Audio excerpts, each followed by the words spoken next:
Hello mga ka-Crown! Happy weekend and welcome to another episode of the Crown Conversations. This is your Crown Philippines correspondent, Christian, at tuloy-tuloy pa rin ang ating weekly habit dito sa The Crown Philippines. Medyo ang saya-saya talaga ng ating vibes ngayon kasi syempre kakagaling lang natin sa crowning moment, di ba? Last week, we've had the crowning of the new Miss Universe Philippines and it's been a week.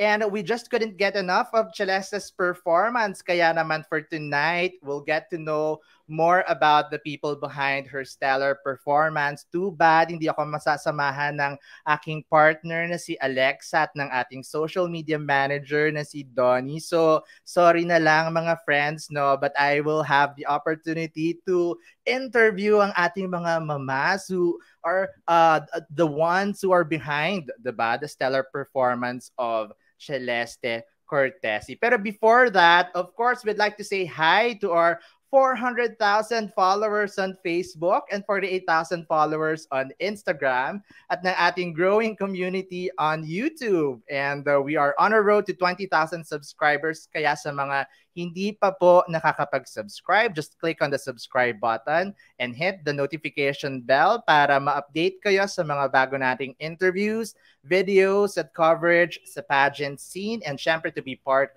of our growing Crown Nation. We have actually uploaded yung aming audience view because we were there live sa MOA Arena to watch the coronation night of Miss Universe Philippines 2022. And of course, please don't forget to check out our website. That's www.thecrown.com for more updates. And again, for those who would like to go back to what happened last Saturday Samoa Arena, you can watch the videos over and over and relive the crowning moments. So ayan. So speaking of beauty queens and pageant hopefuls, of course, alam naman natin na hindi madali ang pinagdadaanan ng isang kandidata, 'di ba? So parang nararamdaman ko talaga 'yan no. So sa isang beauty pageant because ang dami-dami mong iintindihin aside from photo shoots, outfits, training, overall it's stress and pressure rolled into one. But fear not because the Philippines has been known to be the home of high caliber training camps for beauty queens. Kaya nga dinadayo pa tayo ngayon para dito magpa-train yung ating mga kapitbahay na beauty queens from other countries. Biruin nyo yun, mga ka-crown. So, tonight, we will be joined by some members and founders of the team who has trained our newly crowned Miss Universe Philippines 2022, Celeste Cortesi, during her Miss Universe Philippines journey. And actually, they have been making a huge buzz in the pageant town. Matagal na nga natin silang nililigawan para ma-interview naman natin. Pero buti at pinagbigyan na tayo this time. And since they have actually produced the likes of Bella Ismael, Victoria Velasquez Vincent, Sam Santamaria, who is now competing in Miss World Philippines. Ayan, nakasama natin si Sam during the MOA and contract signing ng Miss World Philippines and the Mega World just the other day. So, hi, Sam. And of course, yung ating newly crowned Miss Universe Philippines, Celeste Cortesi. Ladies and gentlemen, mga ka-crown, please welcome the Camp Mamas, Pasarela Head Trainer, Zico Manzano, Head of Camp's Speech Bureau, Elmo Burbano, and one of the co-founders of the camp, Mama John Morante.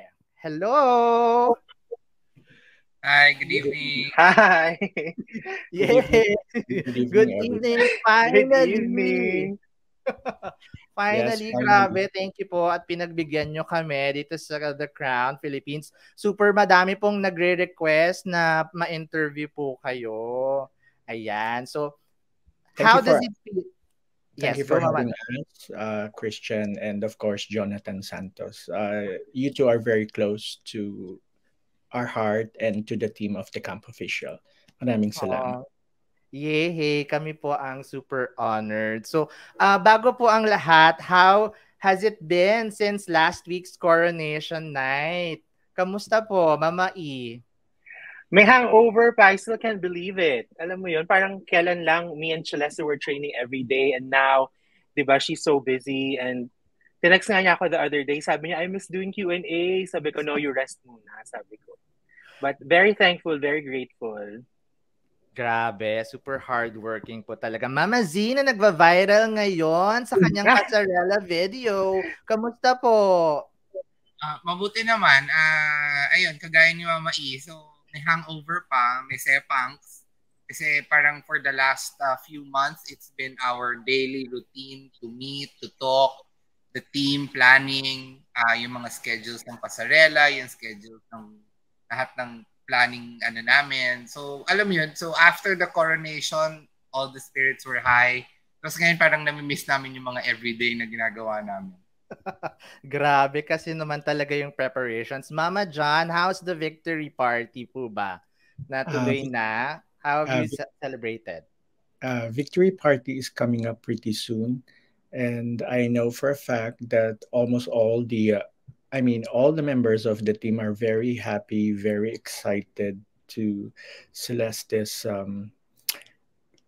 victory. And also they're very excited on what's going to happen, what she's going to give us for the Miss Universe stage in 2022. Ayan, grabe. Sobrang mas nakaka-excite, di ba mga ka-crown? Lalo na nakilala na natin ngayon sa harap ng camera ang mga trainers kasi meron tayong mga marami pang ifa-follow, di ba, sa social media para makibalita ng contest. So, of course, we want to start by getting to know more about the camp. Because the mere knowledge of the composition of your group already screams your expertise, but we want to know more about how your team started po. Who can share how the camp was formed? I'll share. Ayan, sige po. Yeah, I'll share. The team, the group was formed in 2020, though we've been very good friends. We've been very close friends way back. Pageant supporters, pageant lovers. There's about 13 core members of the group. And we're all over from the East Coast, West Coast of United States, one from Australia, two from Singapore, and here in the Philippines, of course. I guess pageants is our passion. That's our common ground on everything. So we've known each other. We've been watching Miss Universe pageants, some of us together, or in Brazil, in Moscow. We supported our candidates there, of course, in Las Vegas. And that's how the group was formed. We decided to give it a try. Let's see anong mangyayari kung tayo naman ang magtatayo ng bagong training group. As you know, there are very famous training groups out there. So, we decided one day on our group chat, there's a group chat of us, all of us, talking about everything. So we decided, sige, let's go. Mag-design na lang tayo to create our own team. So basically, that's how it was born, the camp. Ang taray, all over the world po pala ang inyong location, diba? Ibang level. Grabe. So, ano naman po ang ibig sabihin ng camp? Meron po ba itong, does it stand something significant to your group? Or is it an acronym or just basically the simple name, the camp being a group? Ayan. Ayan. Ako na. Okay, so the camp stands for Coaches, Advisors, and Muses for Pageantry. So yun yung acronym. Ang taray. Kayo po, Mama Z, ang nag-formulate nitong name? It was parang brainstormed by the whole team. So, yeah. But the acronym was actually given by Dr. Jean, our professor from Singapore. There was a major discussion on that name because some fun facts is like, so is it Camp Krame? Something. Kasi di ba parang it's bitten, the camp.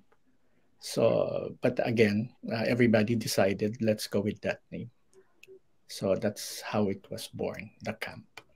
Ang taray, 'di ba? Kasi siyempre ano, 'yan talagang passion ang nagbubuklod-buklod sa ating mga magkakaibigan, 'di ba? And, it brings out the best naman talaga and we're getting into, one common goal. So, in terms of taking in girls to train naman po, what do you look for? Meron po bang criteria or requirement for a girl to be, to join or be allowed to be trained by you guys, Mama E?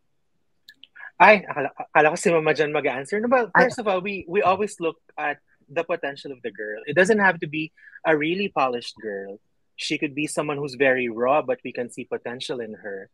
So it's just a matter of discussing as a group.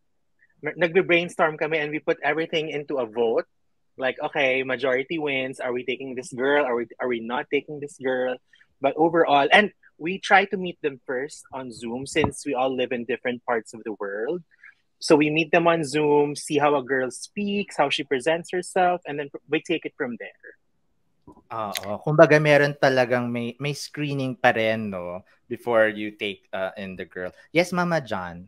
I I would also like to add that if you notice, the camp um, only enters maximum of three girls per year. Hmm.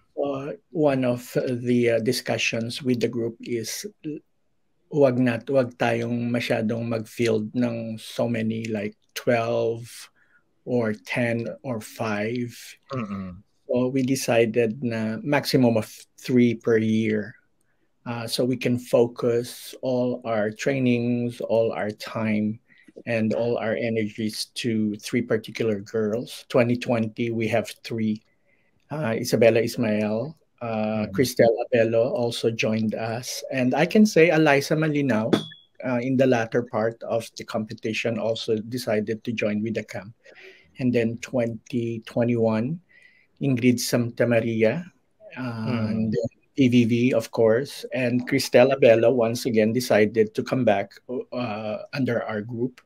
And then this year we only have Celeste Cortesi, of course. So the vision of the goal of the team is limit our candidates maximum of three per year. So we can really focus everything on that particular girl, on that or that particular set of girls. Mm. Ang ganda po nun kasi kumbaga talagang you're pouring there's concentration, there's focus, that's being given to the girls. Kasi siyempre kung ako naman din talagang magpapa-train and talagang gustong-gusto kong manalo, I really have to spend a lot of time with my trainer, no? So, when in terms of assigning, girls on their pageants, sa inyo po ba nanggagaling yon or what happens behind the scenes para malaman kung saang pageant po sila sasali?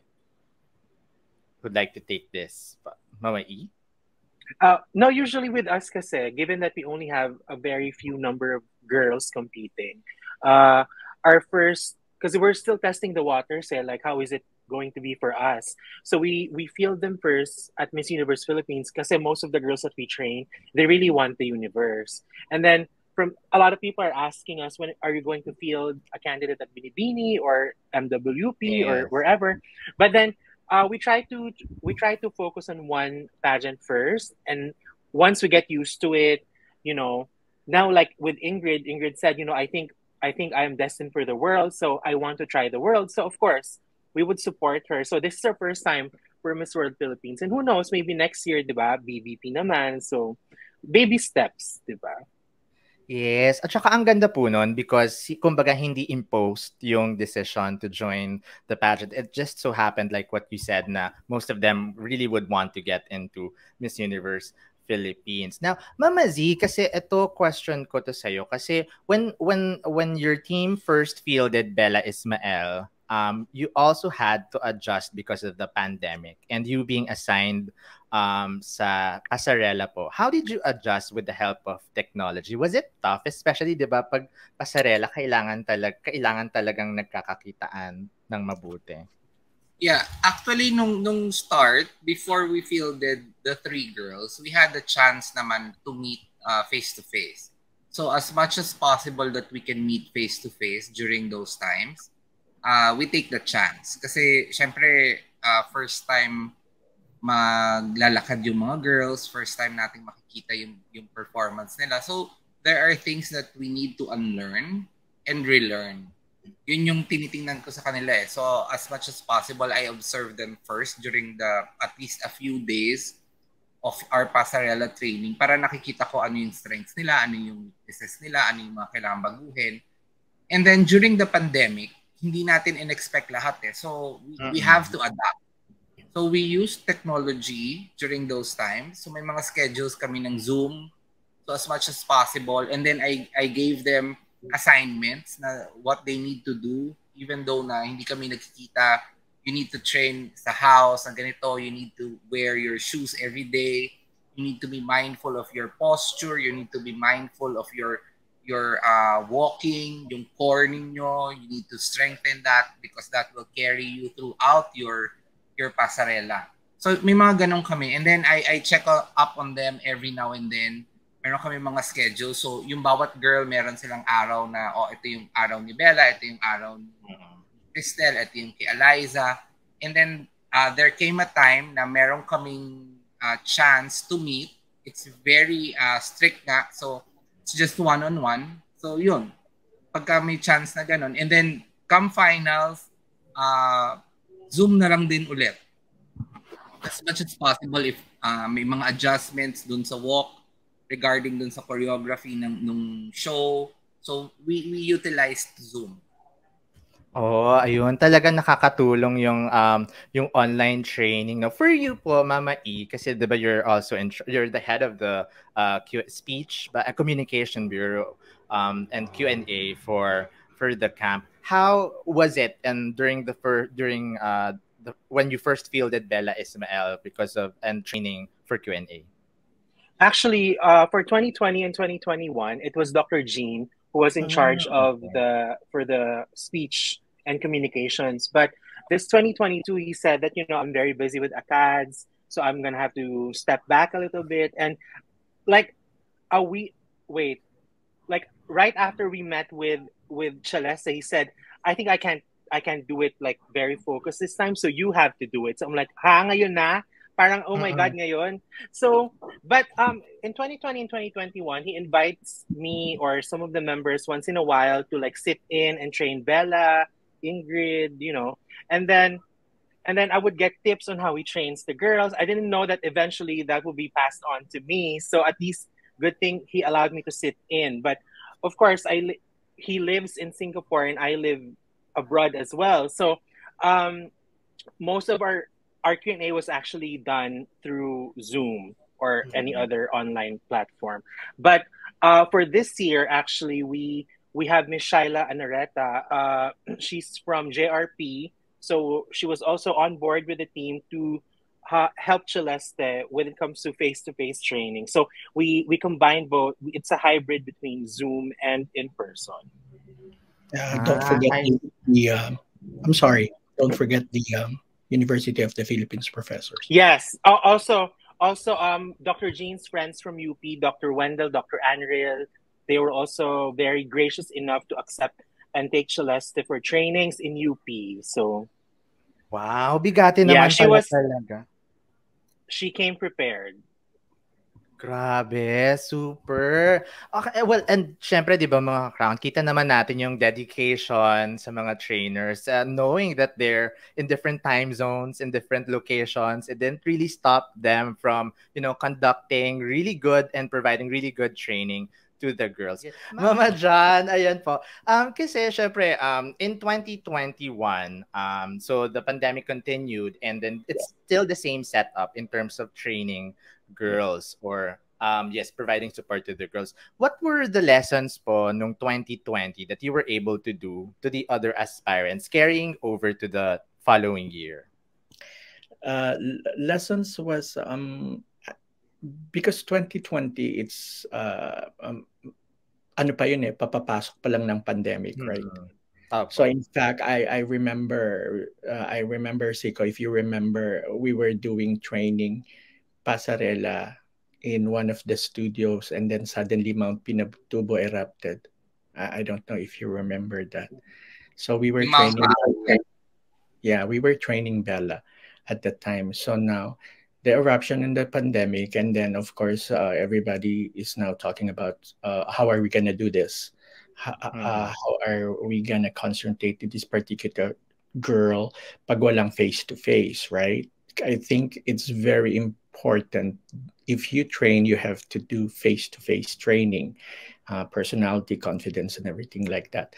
So what we did for 2021, since it was a full force pandemic, uh, what Siko said earlier is we have to adapt to the technology, the Zoom and everything. Although we did some one-on-one training as well, right? So in 2020, we discussed what happened, why saan tayo nagkulang, bakit hindi tayo, I mean, yung mga placements, how can we improve?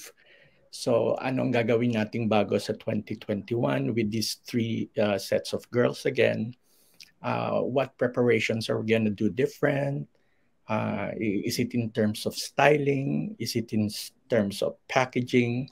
So our creative director of styling, Dude Santiago, again formulated some key things that we need to apply for 2021 that we did not do in 2020. So it's we've been doing this for only 3 years, so there's a lot of room of improvement. There's a lot of ideas out there that we want to explore. In fact, this 2022 edition, as you notice, Celeste Cortesi, she has this 50s, 60s look that the styling committee incorporated, which is hopefully maganda naman.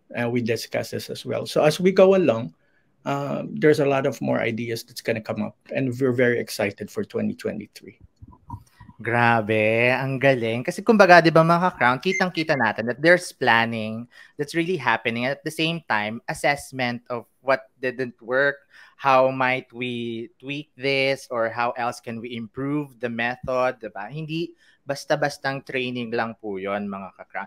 Balik ako kay Mama Zeke. So, kasi syempre maraming mga misconceptions about training a girl. And you've had an experience of training a girl during the pandemic with some restrictions. Meron po ba ang mga misconceptions that you want to debunk in training a girl?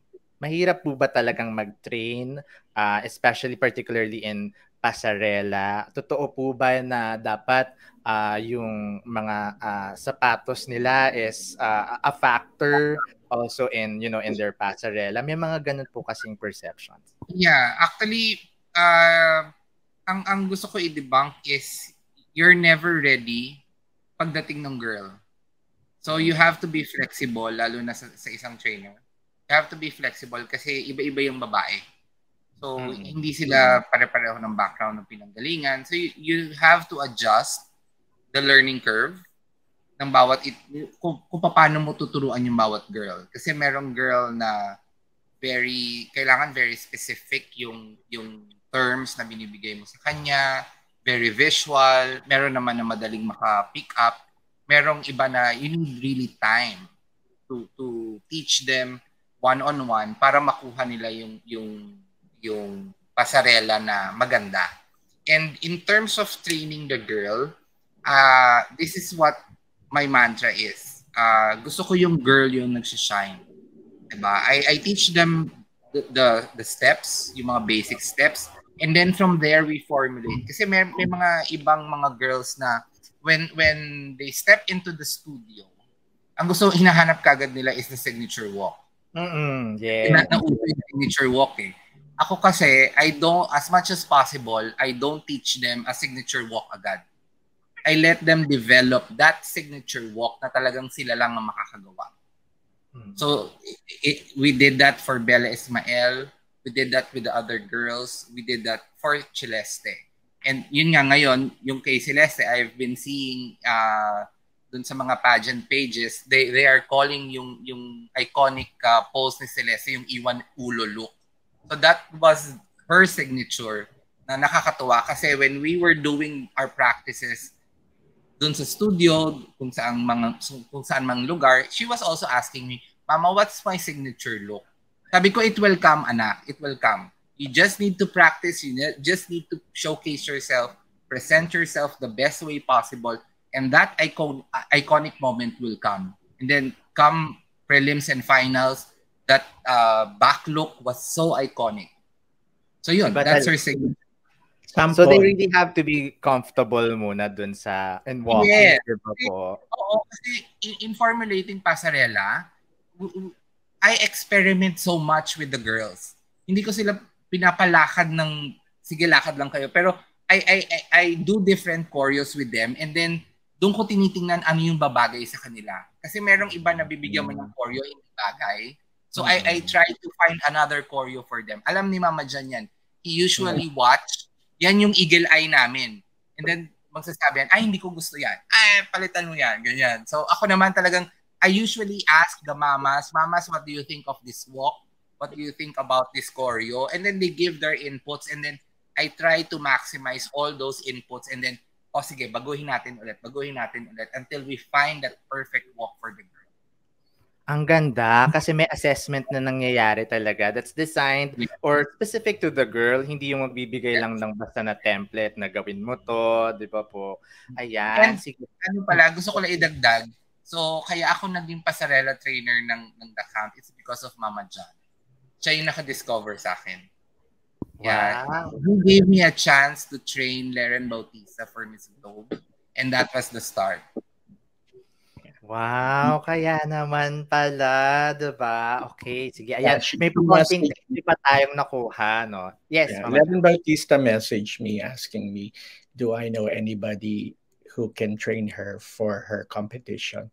And because I've known Zico for a long time, remember, as a I've known him for a long time, and I know he loves pageant. He knows how to do the pasarela. So I asked him, can you train Leren Bautista? And then, of course, the rest is history until we formed the group.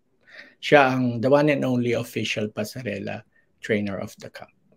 Ang taray. Ang madam ng pasarela ng the camp, diba? Kaya nagva-viral. Diba? Ilang views? Kasi pangalawa din yan, yung ikot-ikot ni Bella. We were not expecting that also. My God.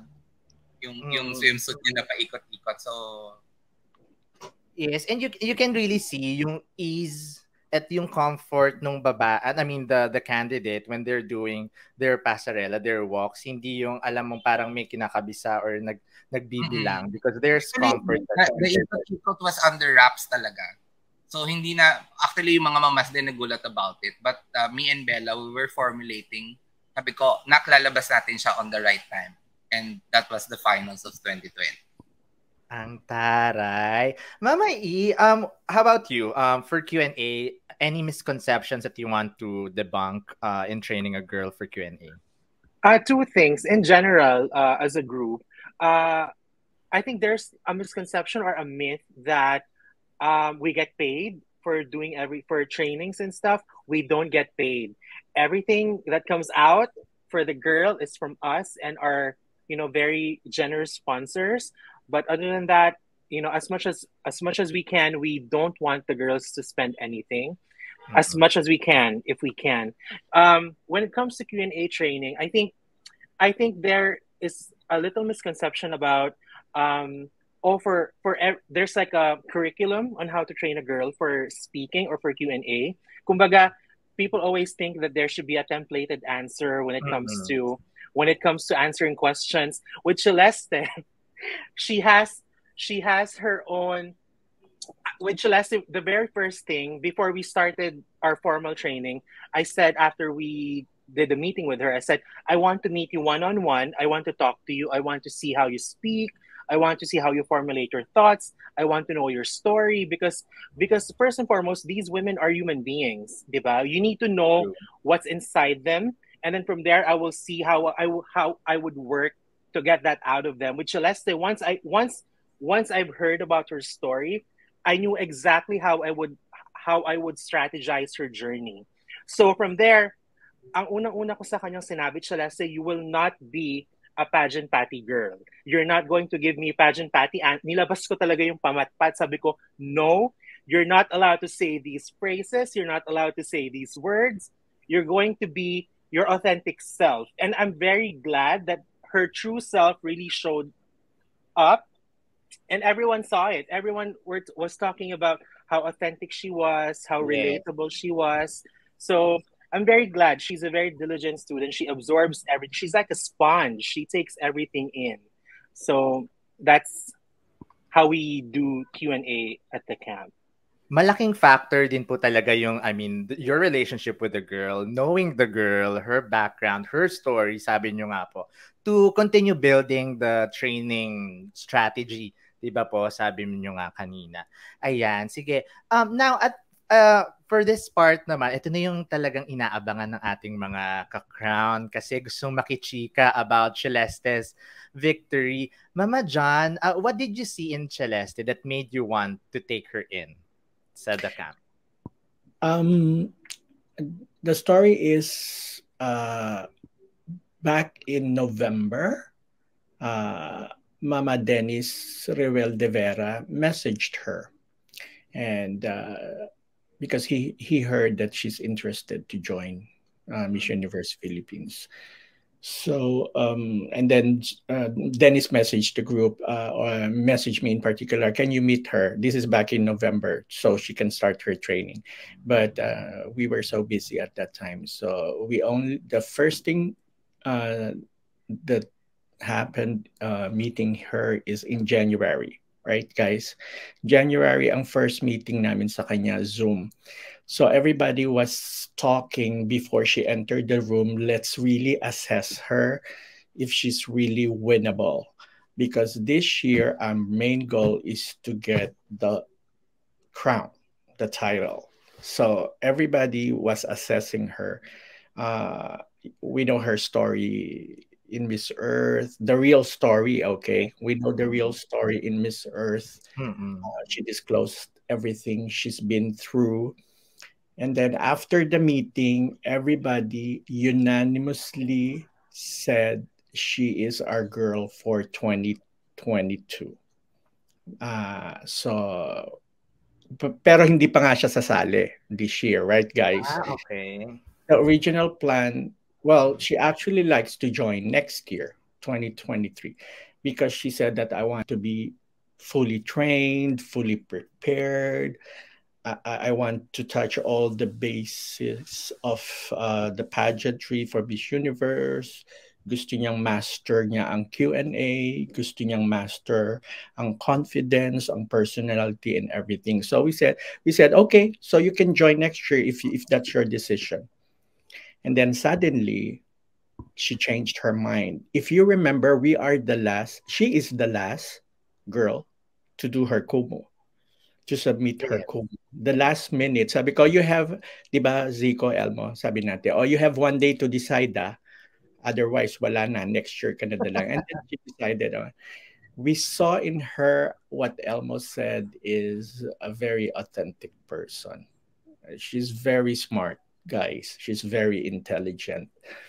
Her English, of course, is, it's been said na hindi naman yan ang kanyang main language. But if you can really know her, if you can really speak to her, she's very intelligent. She has a mind that she speaks.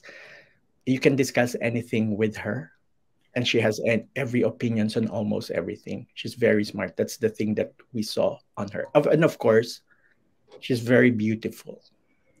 True. Sabi nga ng mga mamas, walang budol, walang makeup, napakaganda. First time kong na-meet sa restaurant, sabi ko kay Zico, kasama ko si Zico at saka si Cruz, si Cruz gamutan, yung social media part na namin. Sabi ni Cruz, anong masasabi mo? Sabi ko, my God, napakaganda. Sana sumali this year. Right, Zico? The word was mesme. Na-mesme kami. So yun ang mga beautiful, intelligent, smart, and very authentic. Yun ang nakita ko personally, and I'm sure the mamas did. I would also have to agree kasi syempre po we had the exclusive interview mga ka-crown. If you can go back to that video, our exclusive interview when Celeste finally revealed that she's submitting her application to Miss Universe Philippines.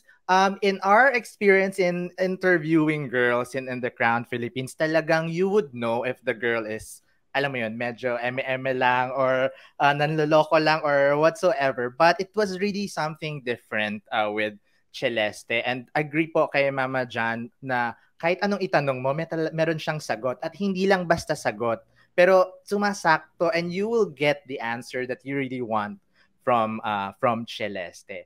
Now, Mama Z, because Mama John mentioned earlier about the buzz when Celeste joined in her previous experience. But what were the adjustments that you had to kind of do with Celeste's pasarela? Well, ako kasi sa mga girls na pumapasok, so I assess them on the first day. I just let them walk. So I ask them to walk kung ano yung alam nilang walk, and then I observe. So during the first day, marami akong nakita kay Celeste, and we have to unlearn some things. And then afterwards, doon ko na inintroduce yung mga basic na tinuturo ko doon sa bawat mga girl. So may mga kinorek tayo sa kanya. And then as much as possible is we try to develop the confidence of the girl through her walking. Kasi yan yung isa sa mga visuals ng pageants eh. Hindi naman everything is pictures, photo shoots. They also need to present themselves during press presentation, during mga parties, mga events, and the bearing has to be there. And then most especially yung prelims and finals. So yun yung inatake namin eh. And kagaya nga ng sinabi ni Mama John, our aim for this year is getting the crown. So we formulated a walk that's especially for Celeste na ma-enhance kung ano yung meron si Celeste. Beautiful face, beautiful body, and we have to showcase that through her walk. So walang masyadong tricks, walang masyadong nitty-gritty na kung ano-ano. We just showcase the girl.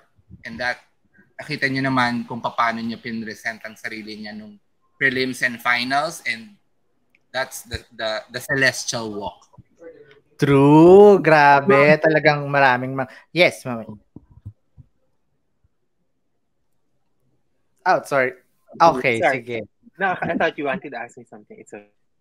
Ayan, sige. Oh, so was it a challenge or was it even a challenge for you, Mama Z, to train Celeste with her pasarela po ba? Actually sa akin, si Celeste kasi marunong na maglakad. We just need to polish.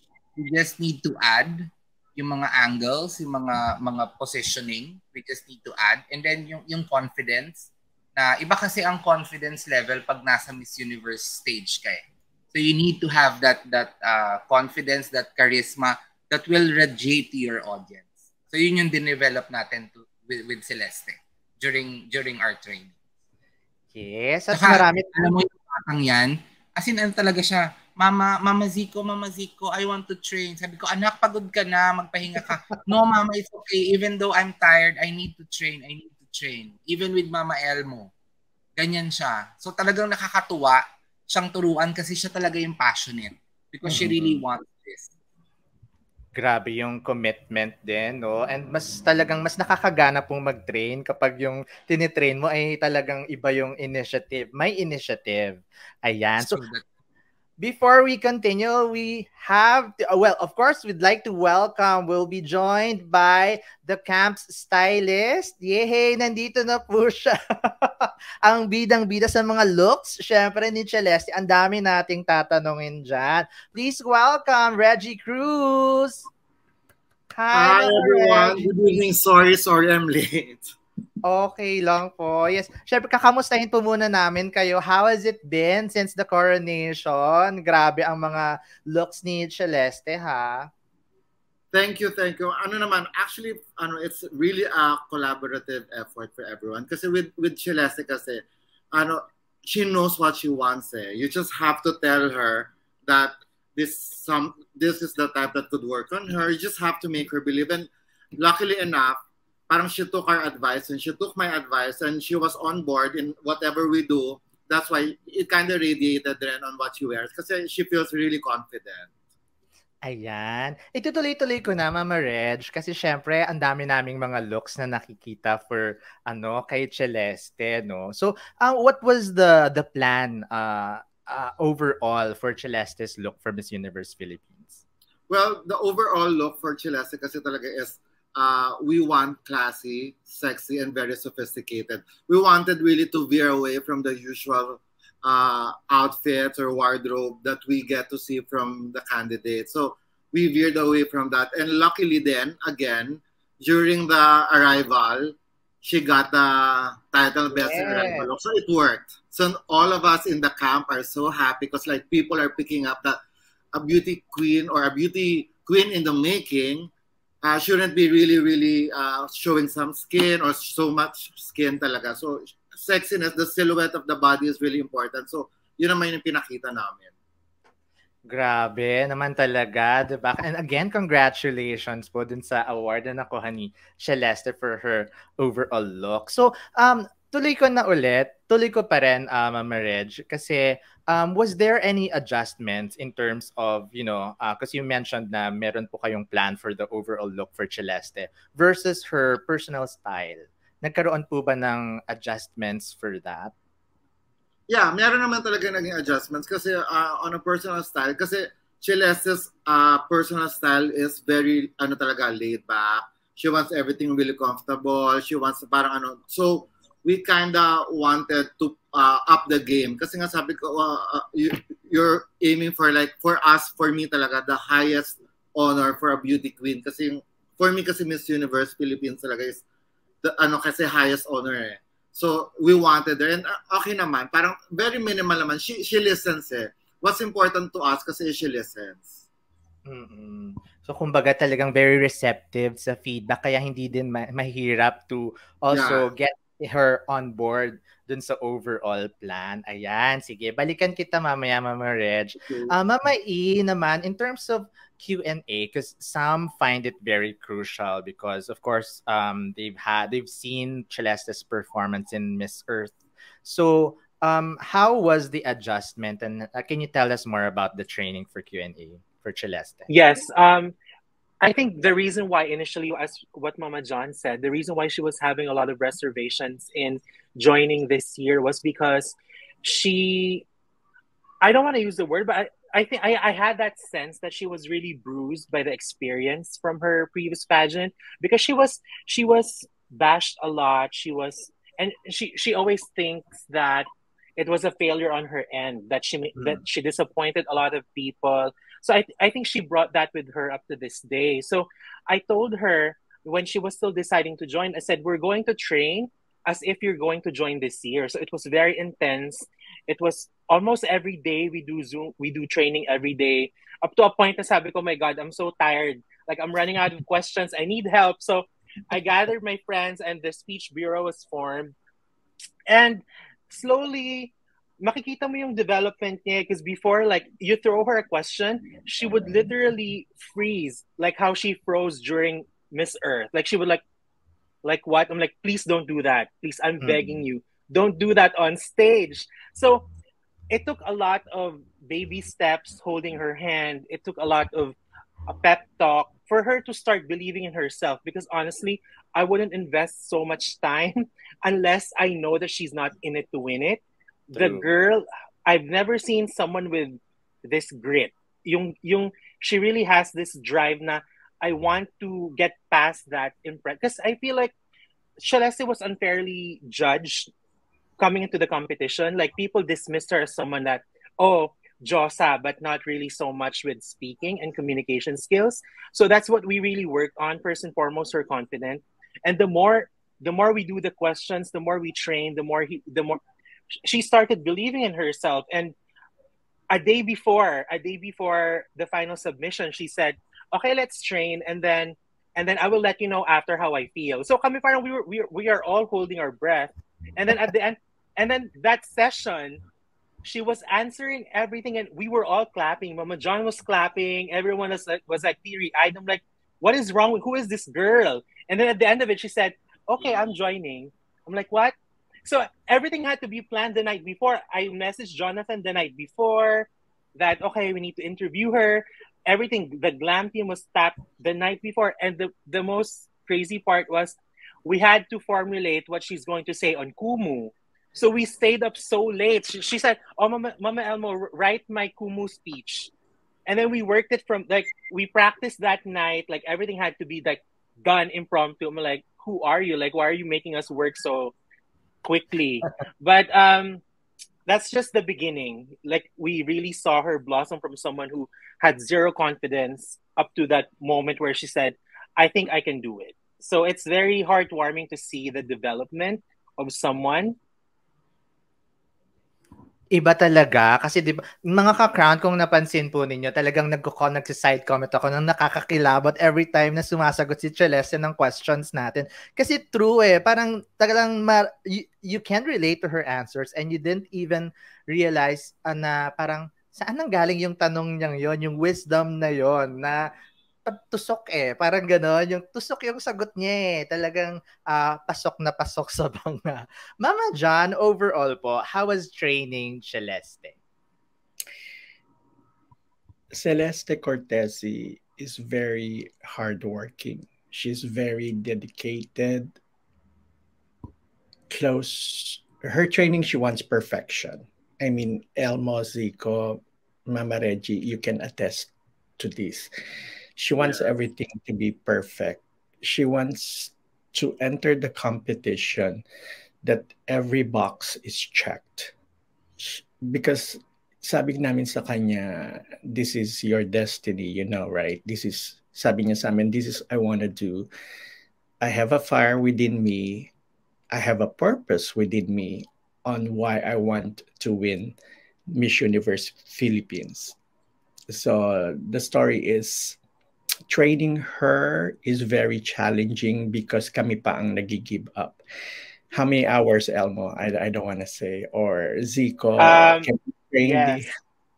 Like, every day, I come from work kasi opposite kami, di ba? I work night, so my day is her night and vice versa. So every time kakauwi ko pa lang, she would text, "Okay, I'm ready in 15 minutes. I'm like, "Can I eat my breakfast first?" Like, oh my God. And then, I think in total, we were close to like 50 sessions. Mm-hmm. So that's almost 60 hours of work of talagang intense Q&A training up to the last minute.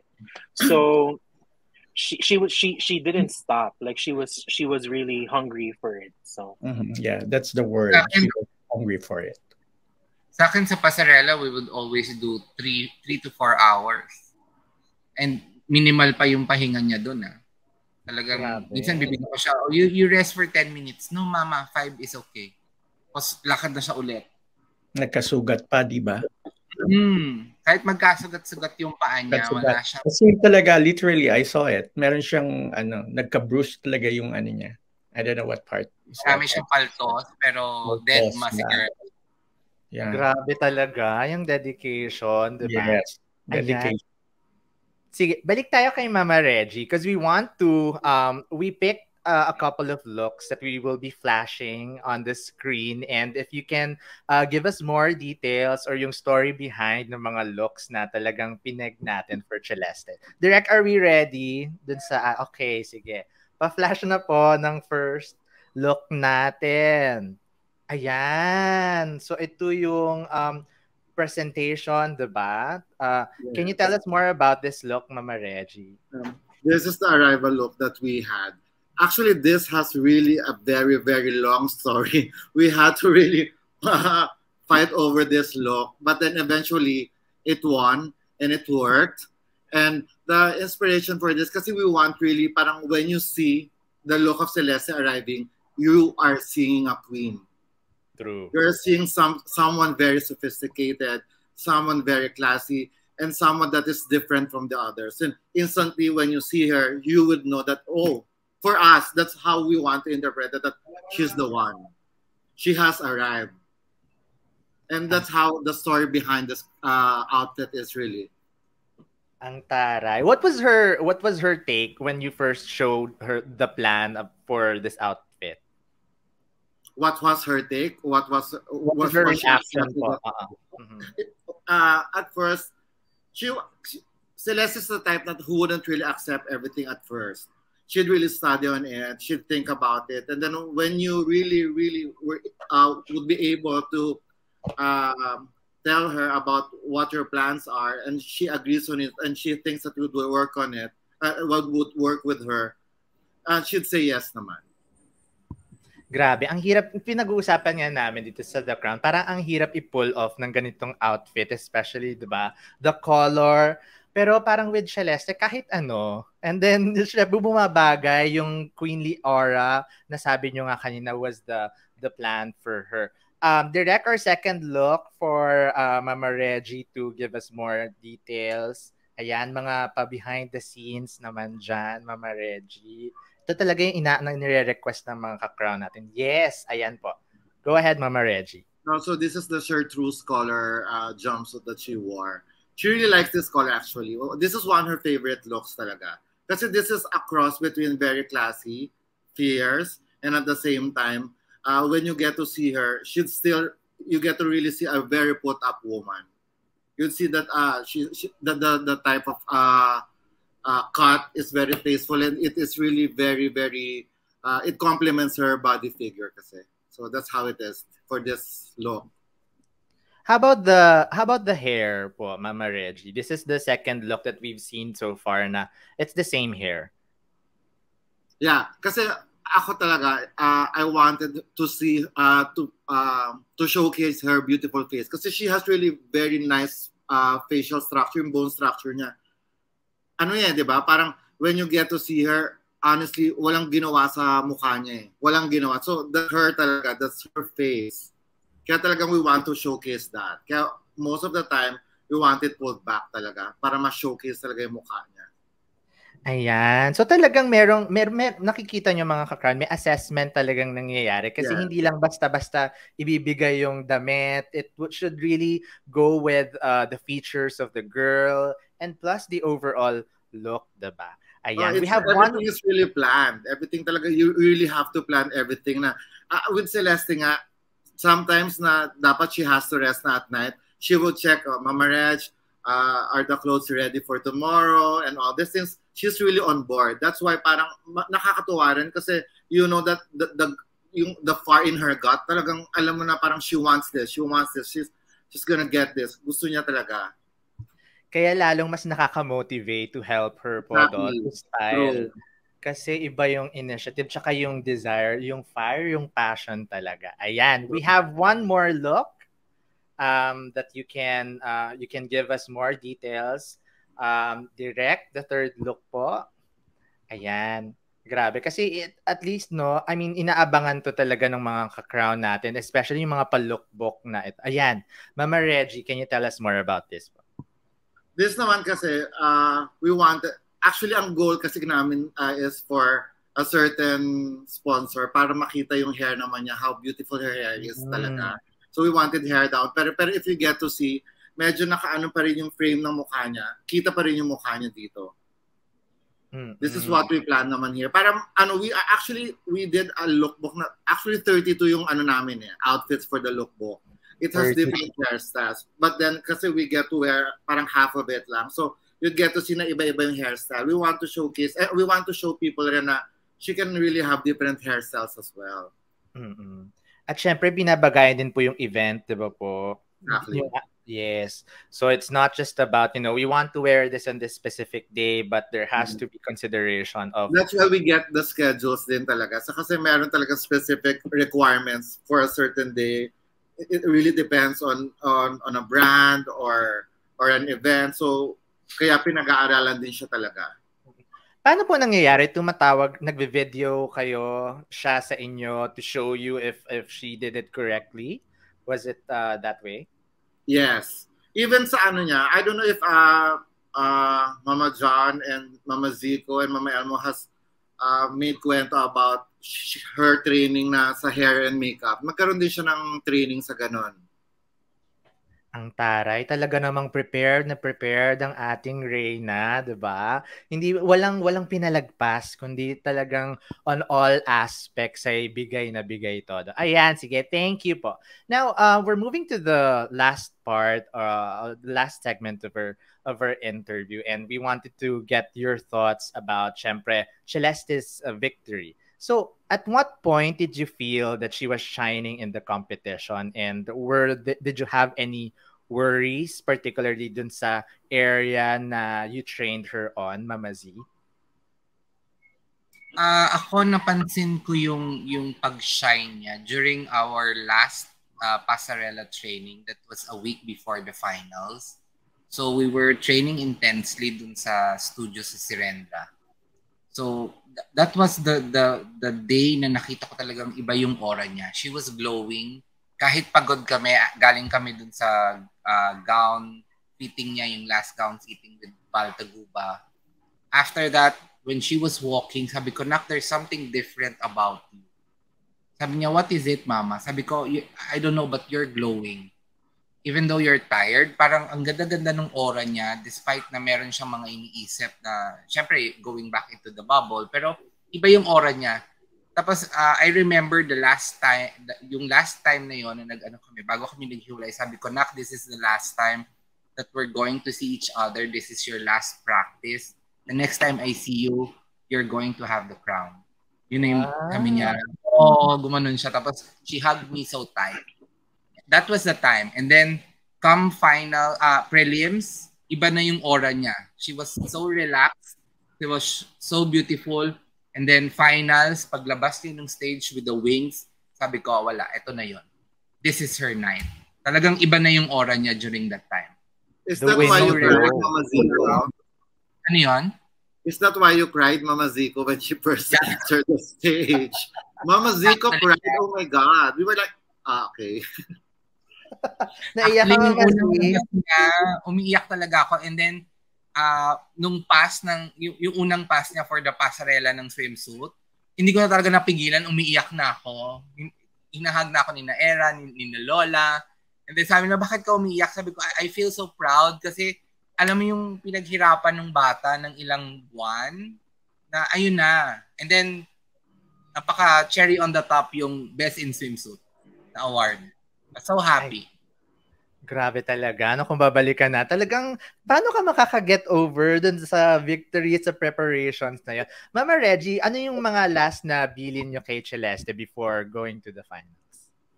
Ako na sa kanya, actually hindi mo na siya kailangan bilinan kasi ako during the last few days, kasi we were always together, I would check on her, I would go to her, where she does her makeup. She finds time to center. That's why makikita mo na very relaxed siya, very calm. Meron siyang mga ganung mga, tawag dito?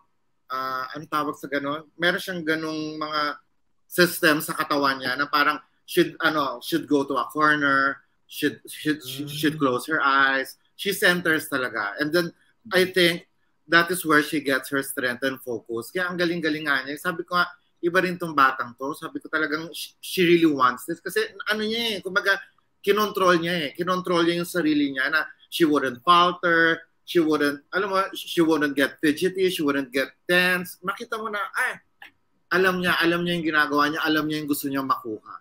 And then, one thing na when she won and then parang bumalik sa backstage, nung nakita niya, now I'm teary-eyed. Ayun. Yay! Grabe. Syempre, diba? Super proud. Grabe, pag binabalikan talaga natin and then she finally got the crown after all of the hard work, diba? And we believe in her, syempre. Ayun na, back to my story. Kasi nung pagkita na namin after she was crowned, she said like, we got this. Tapos, nag-blow lang siya ng kiss sa akin. Wala, okay na. Nakakakilabot. Gagamitin ko ulit ngayon. Kikilabutan ako makaka-crown sa story talaga. Grabe. Mama E, during the finals, it was clear na she was one of the girls who's really glowing. When did you feel na siya ang mananalo? Actually, I was a nervous wreck. I feel like the biggest pressure was on the Q&A Kasi everyone was saying, I think a lot of people came to me and talked to me and they said na Manay lang yung Q&A, I think she has the biggest chance of winning. So yun talaga yung, so oh my God, thanks for the pressure. Yung pressure, alam mo yung prelims pa lang, di ba, remember Mama John, prelims pa lang, nagmamock prelims interview na kami. And practice namin how she would enter the room, nag-wrote, si Mama John, si Harnas, and I was conducting the interview, I was Mr. Voltaire.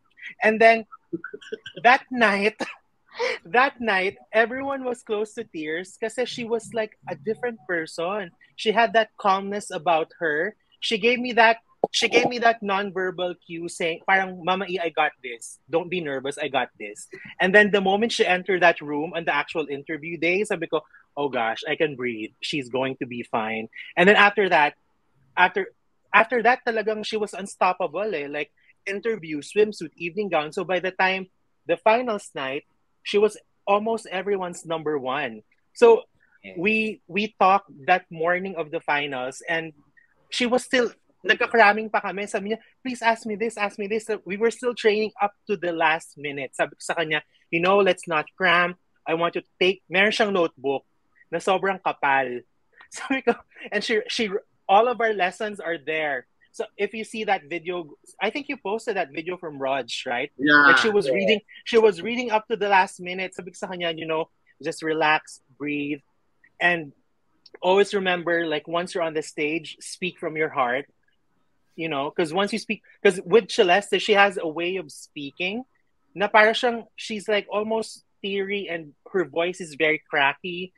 Yeah. Na parang you're going to cry with her. So I think her biggest strength is she could easily tug with her emotions without intentionally doing it, and then you just realize that she's so powerful. Na yung the way she speaks, like it's not the loudest voice, it's not the most flowery words that would get you. It's the most genuine and authentic girl who's going to get you. And I think that's exactly what she did. Because that night, I don't know if it's just me, but the moment she stepped out of that stage, I wasn't nervous. Of course, I'm nervous, but I'm not like, I was already like teary-eyed as like Mama Zico. Like the moment she stepped out of the stage, I'm like, okay, she got this. And then top 10, after she answered that top 10, I said, okay, she's going to win. Like I knew deep inside me, she's going to win. She's going to be unstoppable from that point. So she did. She did it. She didn't falter at all. She had that sense of calm. Once you get to know a girl, you would know even when she's stressed. You know when she's nervous. You know when she's happy. You know when she's sad. And that night, that glow, that she just had that aura that says, crown me. Parang this is mine. May ganun siya. So I know that all of that hard work, all of that training truly paid off. True. Naku, nanonood nga kami ng live sa MOA, yung mga katabi namin, even we're saying na parang hindi kinakabahan si Celeste, ang kalmado niya, super glow talaga, 'di ba? So grabe yung experience at nakakatuwa lang talaga looking back on the preparations that were done. Tapos even a picture, parang somebody took it na before the opening. She was on the stairs. She was centering. She was just like closing her eyes and trying to concentrate. That's how she does it. Para before she comes out, should be very calm and collected. Ay, ganun pala yun. Magawa nga yung pagpikit minsan bago paglabas, di ba, ng bahay. Ayan, mga ka-crowd, may nakuha tayo, di ba? Okay, so next question, I will give this to Mama John kasi, of course, being one of the co-founders of the camp, what does Celeste's win mean to you? To me personally, of course, first thing is I'm very, very happy for her. It's not only a triumph for the team, but also a triumph for her. If you will get a chance to know this woman, you will really fall in love with her character, with her integrity, with her passion, with her mind. She may come across as an outspoken, but she's not. She's just an intelligent and a woman who speaks her mind. So for me, talagang I'm so happy because yung purpose niya, mafu-fulfill niya. Meron kasi siyang isang purpose eh. I'm sure everybody knows about Yeah. it. It's Yeah. regarding her family. For that fact, talagang napakasaya. Super, super saya. More than anything, I know all the mamas and the papas of the camps are so happy for the triumph. Pero this is really her destiny. This is really her triumph. We're just a part of her journey. And we're very honored and happy that we were included in that part or in that story or chapter of history in her life. So yun. Ay, grabe naman. Eto po, syempre curious din ng marami kasi what will be your involvement and how will you prepare her mental fortitude knowing people are expecting her to do well come the Miss Universe competition? Mama John.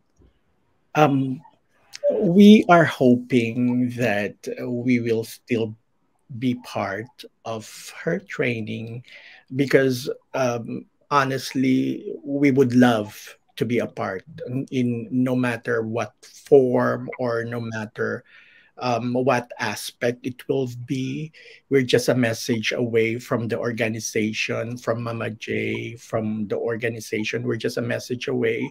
If they ask or if they need anything at all from the team, we will so much be happy about that. Open arms, like just give them as a message na we need this, we need that, or continue this, continue that. So yun lang. Yay! And eto na nga po. Unfortunately, syempre, restricted, limited lang yung time natin as much as we want to get more behind the scenes from the campo. Pero for the final question, Mama John pa rin, what's next for the camp and where will this victory bring you in the next year? To tell you honestly, we were thinking of we were thinking of a different path for the camp. Sabi Mhm. namin, okay, I mean, guys, I'm very being honest. Nasabi namin, we have to win, or because if you don't win, we're just gonna, I don't know, be just fans and supporters of whoever wins. But we're very excited. We have a lot of feedback. We have a lot of messages. We have a lot of calls from different people in the industry. Very interested. Me and Dude Santiago were talking last night na, do you think it's time for us to do a screening? Mga ganyan. You think it's time for us to prepare for our 2023 roster of candidates? So for now, we are just in-enjoy namin yung moment, the victory. I mean, we were very focused on Celeste's victory. Siya muna ngayon. The camp can be later on. Of course, the whole team naman is involved kung anong plans. There's a group chat with everybody. We're already talking about what's going to happen for 2023, mas stable, mas organized, mas cohesive ang mga ideas. So we're very excited for 2023. Yeah, yun lang. Thank you. Yay! And that wraps up tonight's conversation. Again, thank you po mga mamas. It's been a pleasure catching up with you and we're very excited to see and hear more from the camp. We're giving the floor back to you to give your thanks and promote your social media accounts and how else can we get updates or contact your team po, Mama E? Oh yes. For anything related to the camp, please follow our official Instagram page at the camp official, and also on Facebook, the camp. So any message, any inquiries, reach out to the camp. Of course, follow Celeste Cortesi. She's over 300,000 followers now, and follow her pa. Hopefully by Miss Universe, mga 1 million na siya. So thank you everyone for your Yeah. support. Yay! Support, Of course, support sorry, natin yan. her solid fans, mga Celestials and Celestians. This wouldn't be possible without your love and support. You guys have been really rallying behind her from day one up to today.